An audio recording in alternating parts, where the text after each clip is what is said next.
वो घोटाले कर रहे हैं।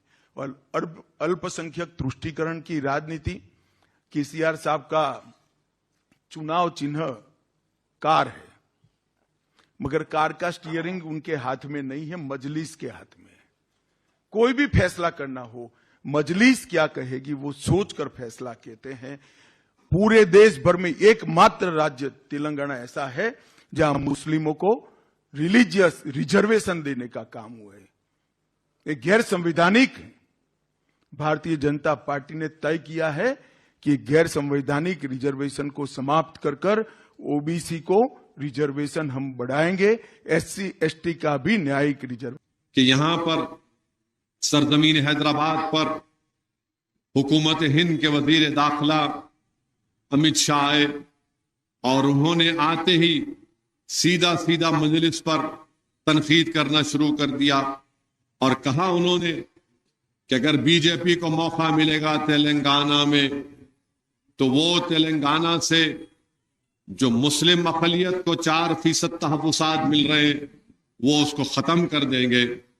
और साथ ही साथ अमित शाह ने यह भी कहा कि बीजेपी को मौका मिलेगा तो तेलंगाना में यूनिफॉर्म सिविल कोड को नाफिज करेंगे।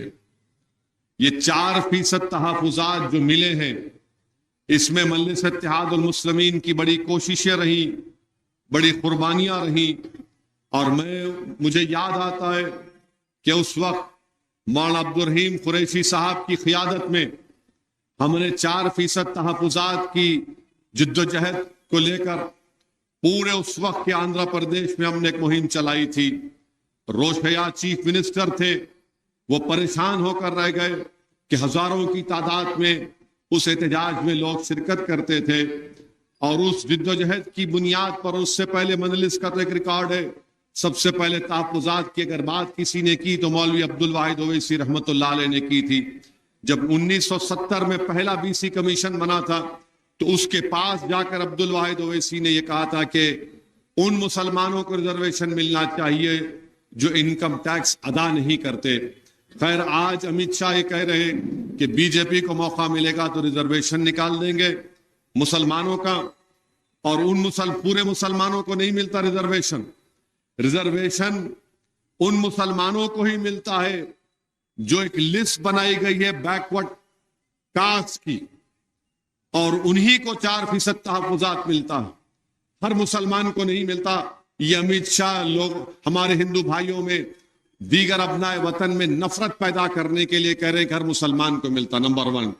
दूसरा, हमारी बैकवर्डनेस का जो बैकवर्ड मुसलमानों के बैकवर्ड क्लास है, कास्ट है, उनकी पसमानदगी की बुनियाद पर मिलता है, मजहब की बुनियाद पर नहीं मिलता। वो समाजी तौर पर और तालीमी तौर पर जो पसमानदा है उसकी रिपोर्ट है, कृष्णन साहब ने रिपोर्ट बनाई थी, उस पर मिलता है। तो रिजर्वेशन को निकालने का मतलब यह है कि जो गरीब और पसमानदा और तालीमी तौर पर वो मुसलमान जो इस बैकवर्ड क्लास में आते हैं उनको रोजगार से महरूम कर देना, उनको तालीमी मौके उनके हमेशा के लिए खत्म कर देना, ये बीजेपी की नफरत की सियासत है। दूसरी बात जो अमित शाह ने कही कि यूनिफॉर्म सिविल कोड नाफिज करेंगे, मैं मलकपेट की आज के इस अफजल नगर के जलसे से बीजेपी के अमित शाह से कह रहा हूं, मोदी से कह रहा हूं, अगर आप तेलंगाना में यूनिफॉर्म सिविल कोड की बात कर रहे हैं तो मैं आदिलाबाद के उन तमाम गोंड आदिवासियों को कह रहा हूं, बीजेपी को लात मार कर निकाल दो तेलंगाना से, क्योंकि आपके आदिवासियों का कल्चर है, आपके गोंड लोगों का एक कल्चर है, एक तहजीब है।